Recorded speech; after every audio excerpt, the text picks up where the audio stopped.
Buenos días a todos. Hoy estamos en la primera clase de este curso 2013-2014 de graduado ESO. Como sabéis, es la primera vez que nos acercamos a la lengua castellana durante este curso y pues vamos a empezar por el principio, por la comunicación y sus elementos, es decir, lo más básico, que sería lo que conformaría nuestra manera de acercarnos a los demás a través del lenguaje, a través de los gestos, a través de todos los recursos que nos ofrece la comunicación. Bueno, como os decía, empezamos con este tema 1, vamos a visualizarlo en pantalla. Es el bloque 1, comunicación y habilidades lingüísticas. Esta sería la primera tutoría, que como os decía, me repito, la comunicación y sus elementos. Bueno, la comunicación, como sabemos, es fundamental en cualquier sociedad. El hombre y los animales vivimos en sociedad, participamos, como os decimos en el temario, de un sistema organizado cuyo funcionamiento es posible gracias ¿a qué? Pues a la comunicación, precisamente. Es algo primordial, ya que siempre os decimos que todos tenemos la necesidad de comunicar, de decir qué nos pasa, por qué nos está pasando, qué creemos o qué sentimos frente a esas cosas que nos pasan. Es decir, todos necesitamos, como se suele decir comúnmente, hablar, ¿no? Cuando uno resulta que tiene una conversación muy larga con alguien o que ha quedado con un amigo y ha estado hablando durante toda la tarde y siempre decimos, es que parecía que teníamos ganas de hablar, ¿no? Pues efectivamente es eso lo que la realidad nos dice, que todos necesitamos comunicarnos y hablar y contarnos lo que nos pasa. Para comunicarnos solemos emplear la lengua oral, que os la remarcamos aquí en negrita porque es una de nuestras formas de comunicación más importantes y más comunes. Está formada por los sonidos, esa lengua oral, así como la lengua escrita, está formada por las letras.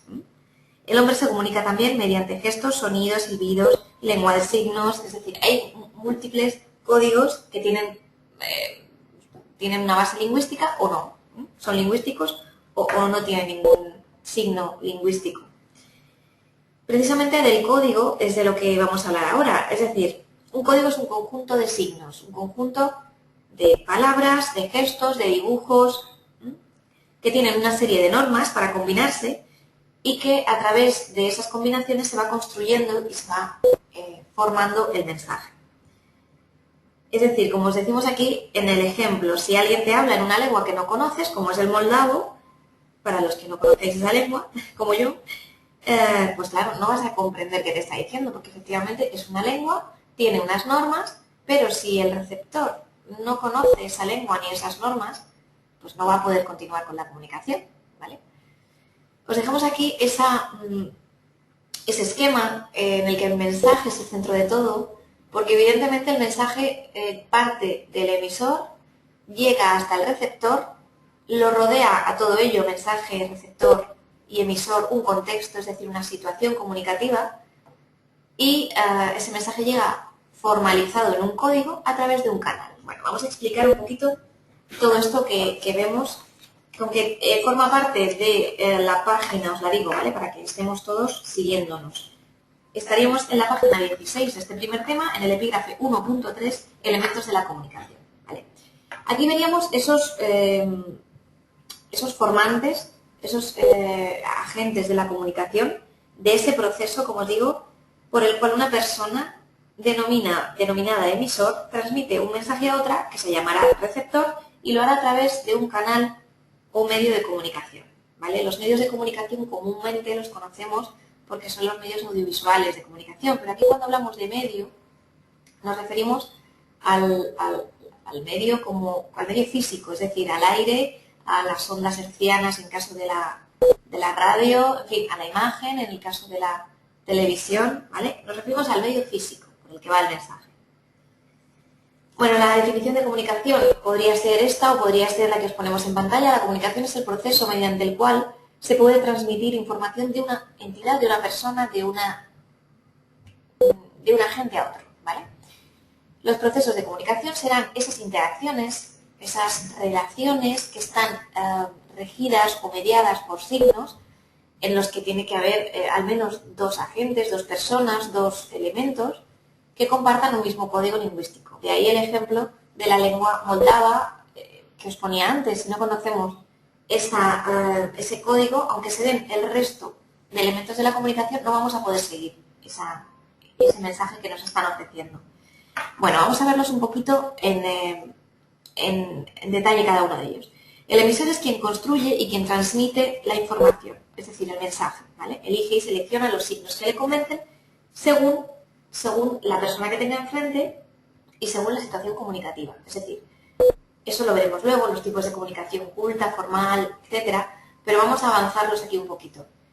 Cuando uno quiere decir algo, tiene que saber en qué situación está. Muchas veces los problemas de comunicación se producen porque no hemos elegido, no hemos seleccionado el código adecuado, los elementos adecuados, los signos adecuados. No hemos elegido las palabras que debíamos haber elegido teniendo en cuenta la situación. Es decir, uno no puede comunicarse de la misma forma cuando está en una conversación con un amigo que cuando está en una conversación con un jefe o en una entrevista de trabajo.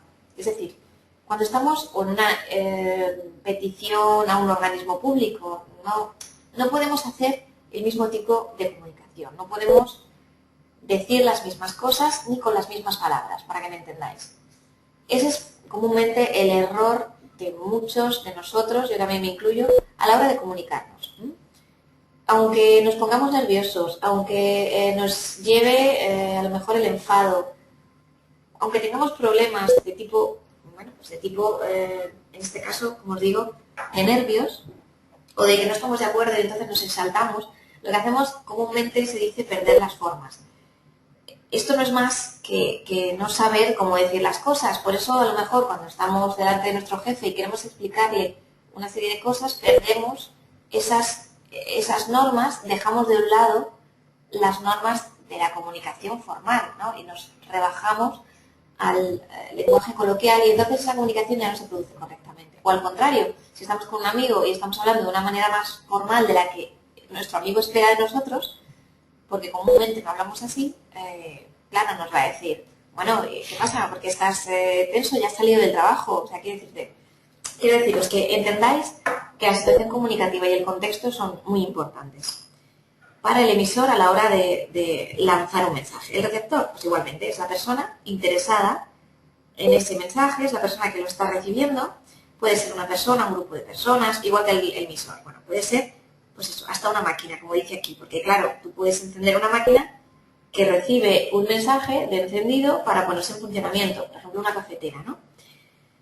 El receptor tiene que conocer el código a través del cual le está comunicando el emisor y lo que tiene que hacer es descodificar ese código para poder interpretar el mensaje. Bueno, el mensaje, que es de lo que estamos hablando todo el tiempo y que es el centro de la comunicación, como veis en mi dibujo, el mensaje es el conjunto de información, es lo que nos quiere decir, es el sentido último de la comunicación. Cuando queremos comunicar algo debemos tener en cuenta la naturaleza del mensaje, como os decía, y quién es el destinatario. No podemos hablar igual en todas las situaciones. Dentro de estos mensajes haríamos una diferenciación entre mensajes expresivos, conativos y representativos. Bueno, esta pequeña diferenciación no hace falta que la aprendamos de memoria, simplemente que sepamos que existe y podemos saber diferenciarla. Los expresivos son aquellos mensajes que se dan cuando el hablante, transmite lo que le sucede, sus sentimientos, sus aspiraciones, cosas, digamos, íntimas, ¿vale? Cosas que uno piensa y que son suyas. Los mensajes conativos es cuando el hablante intenta actuar sobre el oyente, cuando intenta persuadirlo. Compren los grandes almacenes, ¿no? Pues están intentando persuadirnos, intentar conseguir de nosotros algo. Y los representativos solo comunican hechos objetivos, es decir, solo dan información, como se supone que tiene que hacer un informativo, ¿no? Informativo o periódico.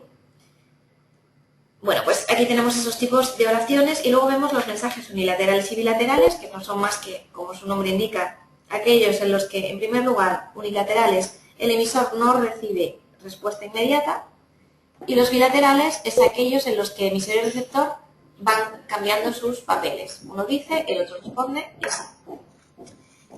Bueno, de la misma manera, obviamente habrá mensajes auditivos y mensajes visuales. Está clarísimo que no tiene ninguna dificultad para nadie. Los mensajes auditivos son los más frecuentes y son los que se emiten a través del lenguaje oral.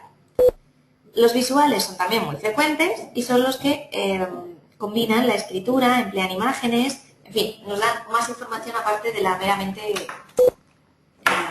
auditiva. Bueno, los canales de comunicación.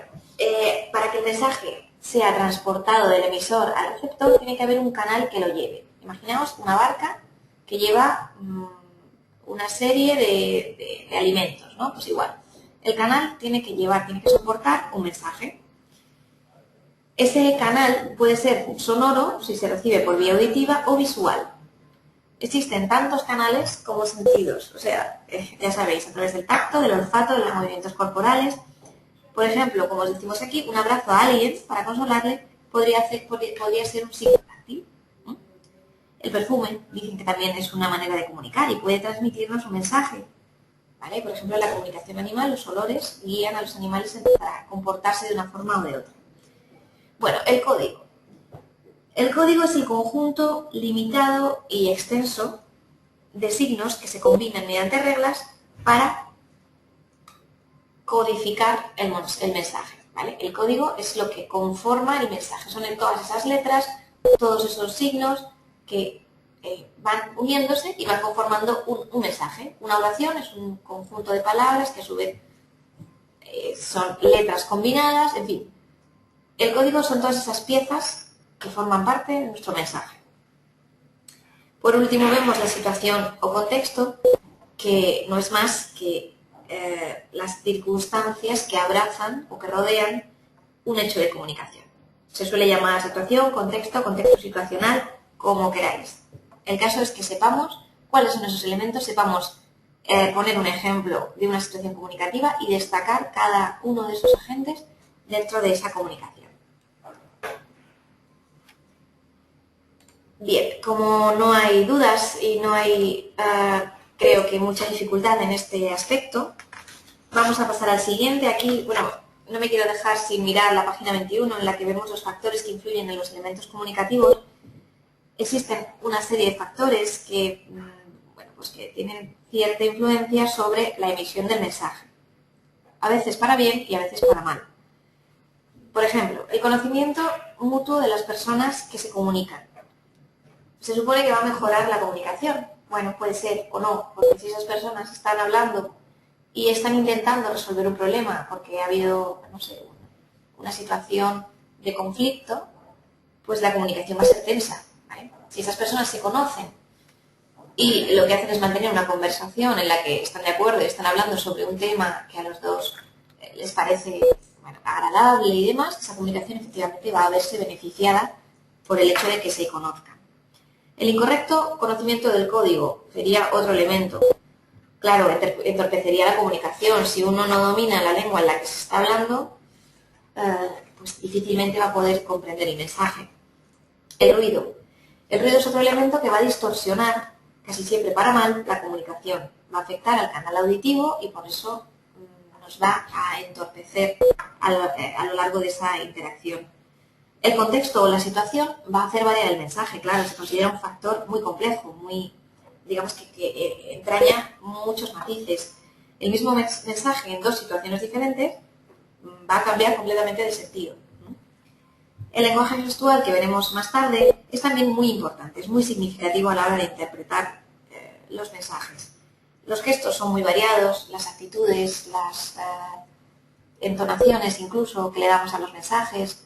O sea, todo lo que rodea a lo que decimos, nuestra cara, nuestro cuerpo, nuestra actitud, pues todo ello va a conformar el mensaje y va a darle un sentido u otro.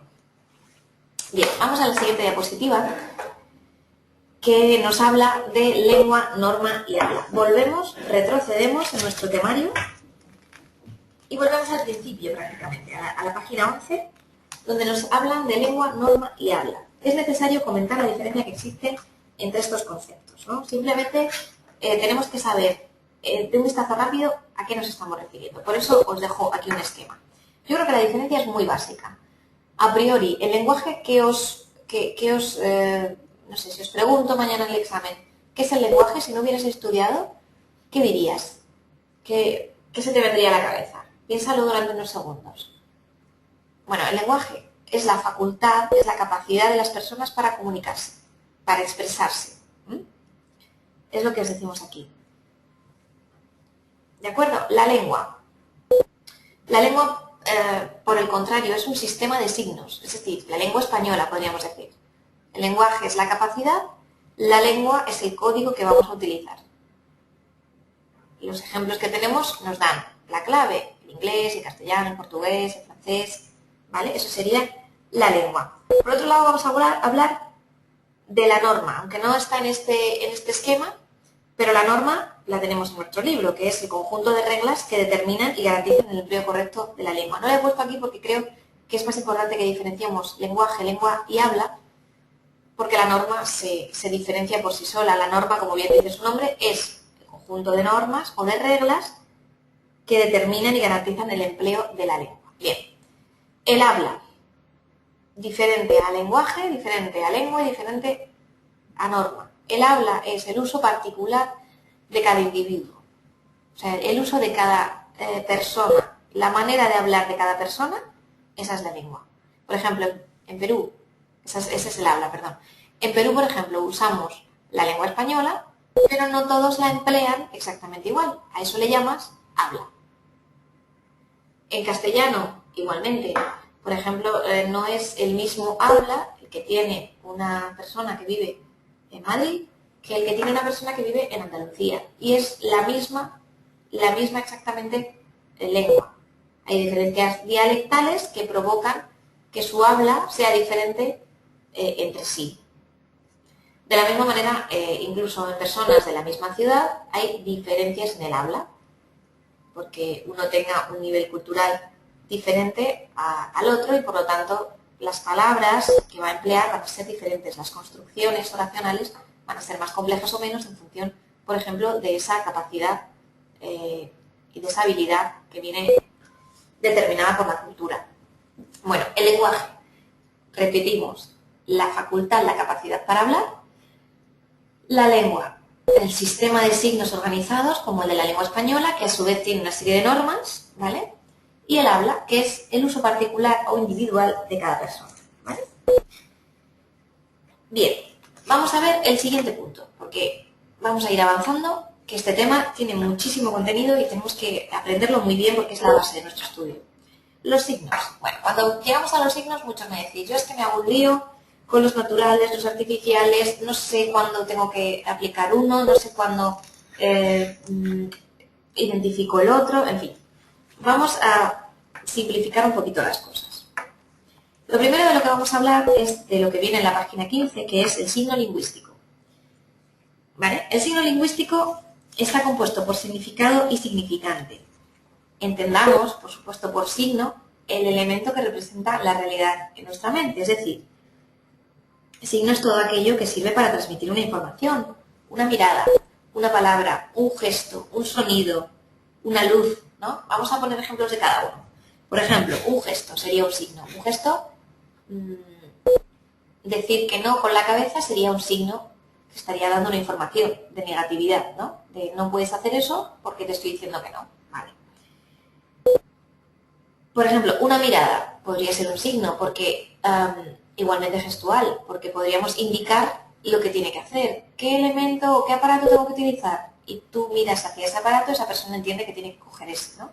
Bueno, una luz, por ejemplo, las luces en los semáforos tienen significados de gran importancia. Las luces rojas, las ámbar y las verdes, ¿no? No hace falta que os explique cada una de ellas. Por lo tanto, digamos que cada signo sería aquel elemento, aquel gesto, luz, palabra, etcétera, que nos dice algo, nos dice una información, nos da una información. Hay varios tipos de signos. Por un lado, los artificiales y los naturales. Evidentemente, los naturales son aquellos en los que el hombre no participa de su creación y los artificiales son aquellos que están creados por el hombre, ¿vale? Esto es muy fácil. Nada más que tenéis que saber eso. El signo lingüístico está formado por significante y significado. Es decir, el significante es aquello que percibimos. Para diferenciar el significante del significado, tenemos que saber que el significante es algo que vemos, que podemos ver, que podemos oír, que podemos leer, y el significado es aquello que tenemos en nuestra mente. Cada uno tenemos una una imagen, por ejemplo, de la palabra árbol, tú lees escrita esas letras, esas 5 letras. Para eso, para todos es igual. El significante árbol es para todos igual. Ahora, el significado, lo que nosotros tenemos en nuestra mente y que nos da esa imagen de árbol, cada uno es diferente. Para cada uno es distinto. ¿Vale? Entonces, por eso podemos decir que el significante es universal, pero el significado es particular. En la página 15 os decimos que el significado es el contenido de la palabra o la idea o ideas que nos transmite. El significante sería la forma material de la palabra, del gesto o del signo que sea, como os decía, es lo que percibimos. Y el significado lo que entendemos. Bueno, como os decía, ya hemos visto los elementos de la comunicación, que sería lo siguiente en nuestro tema, y ahora lo que vamos a ver es la comunicación oral, o la lengua oral. Bueno, para hablar de la lengua oral, primero vamos a hablar de la comunicación oral. La comunicación oral es la más antigua forma de comunicarnos y ha resultado de gran importancia para la creación de lo que hoy conocemos como cultura. La lengua oral, como os decimos aquí, se aprende de forma natural desde la primera infancia y es la que vamos a usar en nuestra comunicación diaria. La expresión oral es espontánea, reflexiva, siendo la conversación una de las formas más frecuentes de esta comunicación oral. ¿Vale? O sea que de esta diapositiva que vamos a destacar, por un lado la comunicación oral, el concepto de cultura, la lengua oral, la expresión oral y la conversación, como la forma más frecuente de comunicación oral. Bueno,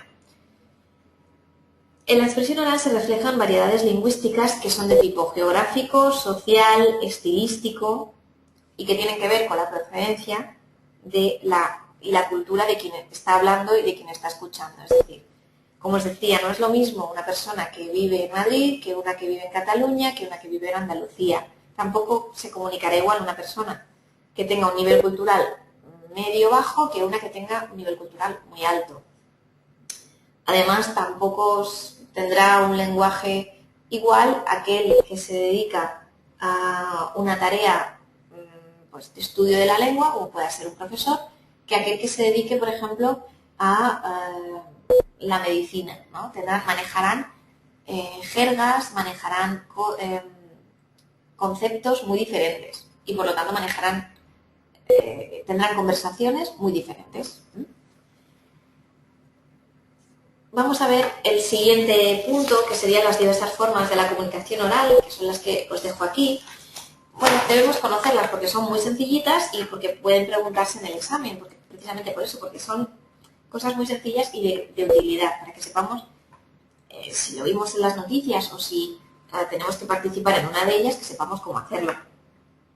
Existen diversas formas. La primera, el panel, que no os la he puesto aquí, he olvidado ponerla la primera, pero está. El panel es una discusión informal, ¿vale? Se realiza por un grupo de especialistas, expertos, y que van a analizar diferentes aspectos de un tema para aclarar, no sé, algún problema que haya surgido, algún conflicto, ¿de acuerdo? O sea, el panel es, digamos, ese plantel de especialistas que comienzan a aclarar cosas sobre una circunstancia, un tema o aclarar una controversia. El foro, pues se llama panel porque parece que están en un panel, en una línea, digamos, y se dirigen a la audiencia. El foro ya cambia, ya tiene otra construcción. Generalmente participan en él 4 personas, un mantenedor y 3 ponentes, y se trata de un tema dividido, o sea, se trata en subtemas y por eso no quiere decir que el número de ponentes no pueda aumentar, sino que el foro es como una exposición en grupo. Esta forma casi no se utiliza, digamos, casi no vamos a encontrárnosla porque es más propia de circunstancias específicas, de círculos profesionales y por lo tanto si no pertenecemos a uno de esos círculos no vamos a participar prácticamente nunca en uno de estos. Lo que sí nos suena es el foro, pero ese foro de internet o de las redes sociales en el que participamos. Igualmente hay un moderador en esos foros y se tratan diversos temas, diversos hilos que se llaman. Es prácticamente lo mismo, pero trasladado a la era digital, ¿vale? A las nuevas tecnologías. El Philips 66, que se conoce comúnmente con ese nombre, es una discusión en grupo en la que un grupo todavía mayor se divide en pequeños grupitos. de 6 personas tienen 6 minutos de trabajo colectivo para expresar su opinión sobre un tema. Y luego hay una especie de conclusión de cada integrante, de cada grupo, en el que van a explicar esas conclusiones a las que han llegado. Es una técnica que, igualmente, si no estáis en un grupo de trabajo que utilice esa técnica, pues bueno, digamos que hay que conocerla, pero prácticamente no la vamos a usar. El seminario, sin embargo, es algo que en lo que sí podemos participar frecuentemente, porque hoy en día está muy de moda, es muy habitual que haya seminarios de casi todo, ¿no? Si pertenecemos a una rama, a la medicina, al profesorado, a cualquier rama, prácticamente hay seminarios para tratar temas que preocupan a ese grupo profesional. Es una técnica de trabajo en grupo en la que se va a tratar a fondo un tema especializado para ese grupo.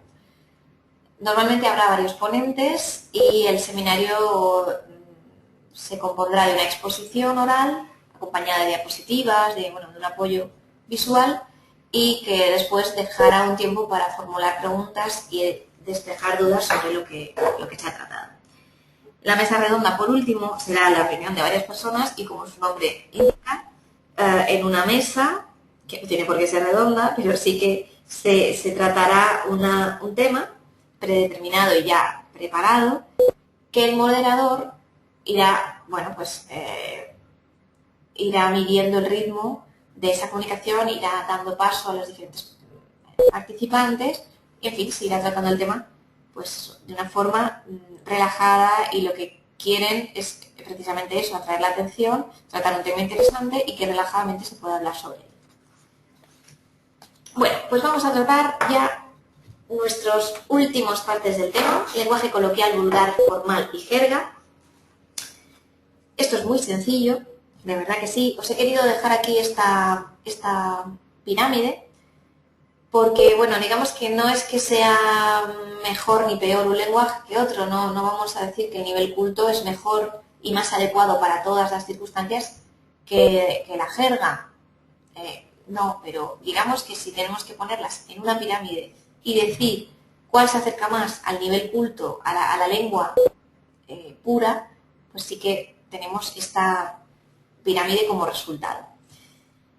Bien, vamos a empezar, si queréis, por el lenguaje culto, que es el primero de nuestra pirámide.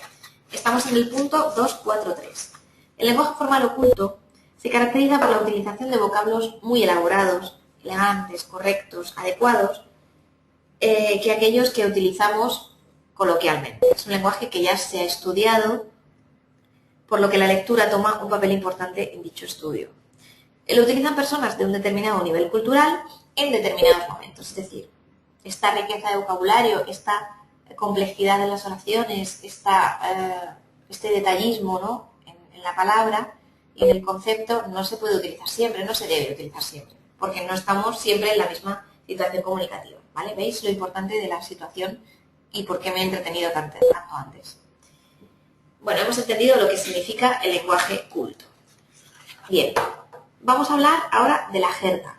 Hay dos tipos de jerga: unas jergas de alto nivel lingüístico y otras jergas de bajo nivel lingüístico. Bueno, vamos a ver. La jerga es la manera especial que tienen de hablar los miembros de un grupo determinado, sea el que sea. Ya pueden ser médicos o, no sé, amantes del jazz, como os dicen aquí. Es la manera especial que los une y los hace sentirse diferentes. También puede ser una jerga de un grupo social de bajo nivel, por ejemplo, o de alto nivel, también. Digamos que es esa manera de hablar que tiene incluso sus propias palabras, sus propias formas de decir esas palabras, ¿no? Pues eso, ellos tienen esa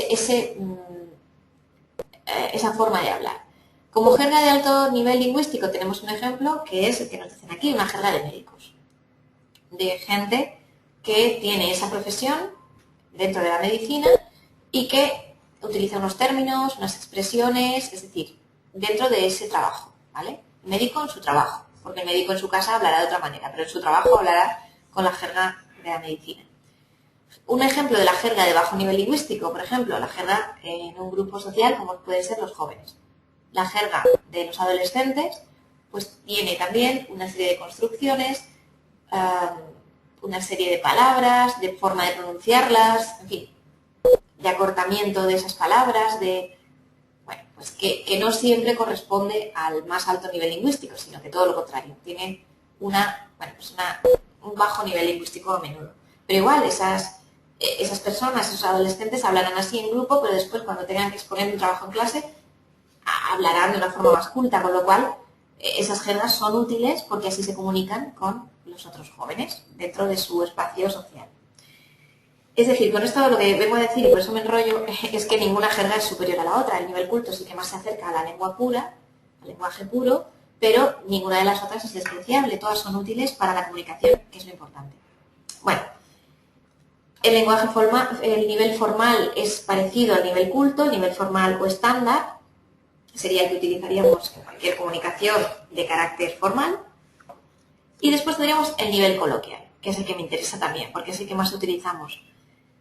Llamado también connotación, es decir, aquel que emplea un lenguaje en un contexto informal, familiar, con vocablos caracterizados por su uso común, que se alejan de la retórica y muchas veces de la norma culta.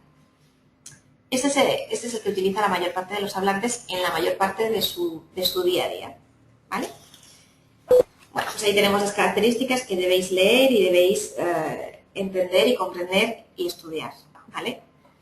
Por último, nos queda por ver el lenguaje vulgar, que estaría por debajo de las jergas de bajo nivel lingüístico y que se referiría a las formas lingüísticas menos prestigiosas que se utilizan en el lenguaje. En muchos de los casos no están aceptados como correctos, porque claro, son construcciones que reflejan poca cultura, que utilizan vulgarismos, utilizan palabras y oraciones cortas y a menudo sin terminar. Por ejemplo, cuando vemos una entrevista con una persona mayor que reside en una población pequeñita, pues vemos que no es que hable mal, sino que en su entorno el lenguaje se ha relajado mucho, la pronunciación, se ha relajado la construcción de oraciones largas y llegamos a un nivel que podemos llamar vulgar sin jamás intentar menospreciar esa forma de comunicación. Simplemente, bueno, pues es la que se utiliza en determinados contextos o situaciones. ¿Vale? Tenemos que saber distinguirlas y saber qué tipo de lenguaje, qué tipo de variedad lingüística tenemos que emplear en cada una de ellas. Bueno, por último vamos a ver la lengua oral y la lengua escrita y después veremos el lenguaje corporal. La lengua oral y la lengua escrita tienen muchas diferencias. Os las dejo aquí unas enfrente de otras para que las veáis mejor. La lengua oral, que era de la que hablábamos antes, constituía una forma natural de comunicarse. Como vemos aquí, la lengua escrita es una forma sustitutiva de la lengua oral, al igual que la mímica, el sistema braille o la iconografía. Además tiene un carácter elaborado y duradero, porque perdura en el tiempo. Se puede corregir un texto tantas veces como uno quiera. Por ejemplo, si vamos a hacer una presentación en público, tenemos que tener un guión, que es el que nos va a ir dando paso de una sección a otra de nuestra presentación. Pero antes de llegar a la presentación podemos corregirlo, podemos modificarlo. Y además, como dice aquí, el lector elegirá cuándo, cómo y dónde leerá el texto. En este caso, si vamos a hacer una presentación mañana, pues en los días anteriores habremos preparado todo lo concerniente a esa presentación. La lengua escrita se realiza en diferido. Esto lo sabemos seguramente por la televisión, que siempre hablamos de ¿el programa es en directo o es en diferido? ¿No? Pues esto es lo mismo. La comunicación oral es directa, ya que el hablante y el oyente comparten la misma situación, salvo cuando estamos hablando por Skype o por Viber, en fin, cuando tenemos las nuevas tecnologías por medio. Pero la comunicación escrita o la lengua escrita se realiza siempre en diferido. O sea, por ejemplo, un libro que lo ha escrito un autor, el lector lo va a leer mucho tiempo después, en muchas ocasiones incluso siglos. Cuando leemos un texto del siglo de oro, estamos poniendo de por medio muchos siglos. O sea que imaginaos la capacidad de pervivencia de la lengua escrita. Se suele cuidar más, es otro de los datos que tenemos en nuestro tema. se suele cuidar muchísimo más y elaborar muchísimo más el mensaje de la lengua escrita frente al de la lengua oral, precisamente por eso, porque va a perdurar en el tiempo, va a estar ahí, entonces uno tiene que trabajar muy bien lo que va a decir. Además, apenas se emplea códigos no verbales, o sea, no tenemos el apoyo de la articulación, de la entonación, de la vocalización, de la expresión, de nuestra cara. No tenemos la ayuda de todos esos rasgos, con lo cual pues, los únicos códigos que podemos emplear será el tamaño de letra, el color de esa letra, si está en negrita, en fin, en subrayado. No vamos a poder emplear muchos más códigos, con lo cual en ese punto el lenguaje tiene que ser bastante más claro que el de la lengua oral, que podemos acompañar con un gesto y entonces ya sabemos lo que está diciendo. Bueno, la interacción, como os decía antes, con lo de directo y diferido es importante. En la lengua oral hay interacción durante la comunicación, se produce un intercambio de mensajes, en cambio en la lengua escrita no. El mensaje está codificado en ausencia del receptor, es decir, sin tenerlo delante, y el emisor no puede conocer cuál es la reacción al leer ese mensaje, porque no le está viendo al receptor. Bien, por último vamos a ver, ahora sí, esta última diapositiva que nos habla del lenguaje corporal. En el lenguaje corporal están incluidos la mímica, la danza, y bueno, podéis leer muy bien estos apartados, pero lo que me interesa es que sepáis cómo funciona el lenguaje oral, el lenguaje corporal. Os he dejado aquí un esquema que me parece muy, muy útil, en el que hablamos de la comunicación no verbal. Bien, vamos a leerlo poquito a poco. La comunicación no verbal, en primer lugar, como nos dice arriba, consiste en el conjunto de mensajes emitidos a través de gestos, posturas, expresiones faciales o movimientos corporales. Esto incluiría la danza y la mímica. Bien. Tenemos varios factores, dos en concreto. Hay factores asociados al lenguaje verbal y hay factores asociados al comportamiento.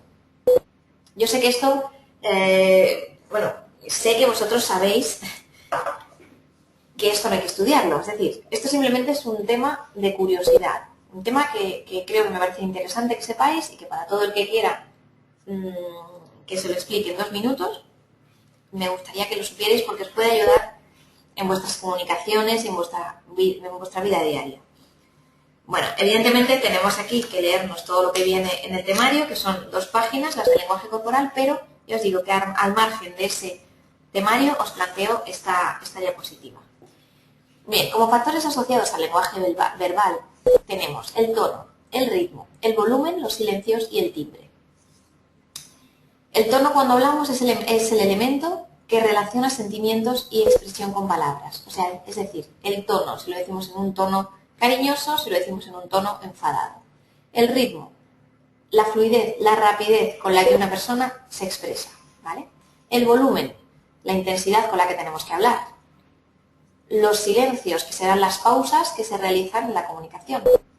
Y el timbre, que será el registro, que será aquello que permite distinguir a una persona de otra. Cuando decimos, es que no parece mi voz, lo que queremos decir es que el timbre no se corresponde con lo que nosotros pensábamos, ¿no? Distinguimos a las personas por su timbre cuando nos referimos a la voz. Bueno, ¿por qué es importante que conozcamos estos factores? Pues muy sencillo, porque si sabemos qué factores son los que influyen en la comunicación, podremos controlarlos. A la hora de hablar con nuestro hijo pequeño de 2 años, tenemos que utilizar un tono firme cuando estamos enseñándole algo o cuando estamos riñéndole por algo. Tenemos que utilizar un tono firme y a lo mejor elevar un poquito el volumen de la voz. Eso tenemos que saberlo, porque es una orden lo que le estamos dando. Cuando estamos hablando con él en un tono distendido, cariñoso, estamos jugando, tenemos que bajar el tono, tenemos que bajar el volumen, adoptar un tono más jovial, hablar quizás más despacio, un ritmo más, con una cadencia más lenta, dejar silencios, en fin. Todas estas variables podemos manejarlas y adecuarlas a la comunicación que tenemos y a la situación en la que nos encontramos. Son muy útiles, de verdad os digo que son muy útiles y que ayudan muchísimo cuando queremos transmitir un mensaje. Bien, vamos a los siguientes factores, que son los asociados al comportamiento. Esto ya os digo que no hay que estudiarlo, no quiero que os agobiéis con la kinesia, la proxémica y la imagen personal. Si queremos, podemos incluso tachar o poner con una mano así para no ver esos términos, para que no se nos vayan, proxémica, kinésica y demás. Pero lo que sí me gusta son los cuadraditos rosas. Factores asociados a nuestro comportamiento, que también es comunicación, que también comunican. Es decir, aunque tengamos una expresión perfecta, un mensaje con unas palabras exquisitas, si después no lo acompañamos con esos factores de comportamiento, no estamos haciendo nada, estamos perdiendo la mitad del mensaje. La expresión facial da información muy importante, porque es la que transmitimos a través de nuestra cara. Y ya sabéis que dicen que la cara es el espejo del alma, con lo cual mucho cuidado con la expresión que tenemos, que nos delata. La mirada. La mirada es una información transmitida a través de los ojos, de la expresión. Los ojos también nos delatan. Son los primeros que reflejan el susto, la alegría, el enfado. Son grandes delatores, así que también debemos controlar eso. La postura, es decir, la posición del cuerpo, de la espalda, de los brazos, incluso de la cabeza, ¿no? El tener la cabeza ladeada, el tenerla recta, en fin, hay muchas variables que ya os digo que no quiero entrar en detalle, pero quiero que las conozcáis. La proximidad. O sea, la proximidad es el espacio que mantenemos con el resto de personas con las que estamos manteniendo una comunicación. Hay que saber mantener las distancias, ¿no? Aquí hay que saber aproximarse, y también hay que saber mantener cierta distancia según con quién estamos hablando. Y a veces de eso no nos damos cuenta. Y por último, el tema de la imagen personal, el estilo de una persona, su forma de vestir, sus rasgos físicos, sus gestos, su forma de caminar, sus movimientos. Cuando vamos a una entrevista de trabajo siempre decimos, no hay que ir en vaqueros, lo he oído muchísimas veces en muchos cursos de comunicación. No hay que ir en vaqueros, hay que vestir de una forma muy formal, bueno, depende, vamos a ver, ¿no? Como siempre decimos, depende, mire usted, porque si uno va a hacer una entrevista para ser cajero en una gran superficie, quizás no interese tanto que vean de nosotros una imagen súper formal y súper exquisita, porque entonces no van a ver en nosotros el perfil que buscan. Si estamos hablando de que hacemos una entrevista para un puesto de dirección, evidentemente sí, jamás podremos relajar nuestra postura ni relajar nuestra forma de vestir. Ahí sí que habrá que mirar muchísimo la forma de vestir. Es decir, lo que intento y para lo que quiero que os sirva todo esto es para que sepáis que cuando uno está comunicando y cuando uno está hablando, no solamente está transmitiendo información por lo que dice, sino también por lo que hace, por cómo lo hace, por cómo se comporta y por la expresión facial que tiene. ¿Vale? Bueno, pues simplemente os lo dejo ahí para que aprendáis un poquito más sobre la comunicación y sobre cómo lograr comunicar, decir y conseguir lo que queréis en cada situación comunicativa. Sin más, me despido. Nos hemos pasado un poquito de la hora, pero creo que era útil hablar de todo esto. La semana que viene veremos el siguiente tema de esta primera evaluación y espero que os resulte muy interesante. Muchas gracias a todos y nos vemos en la siguiente tutoría.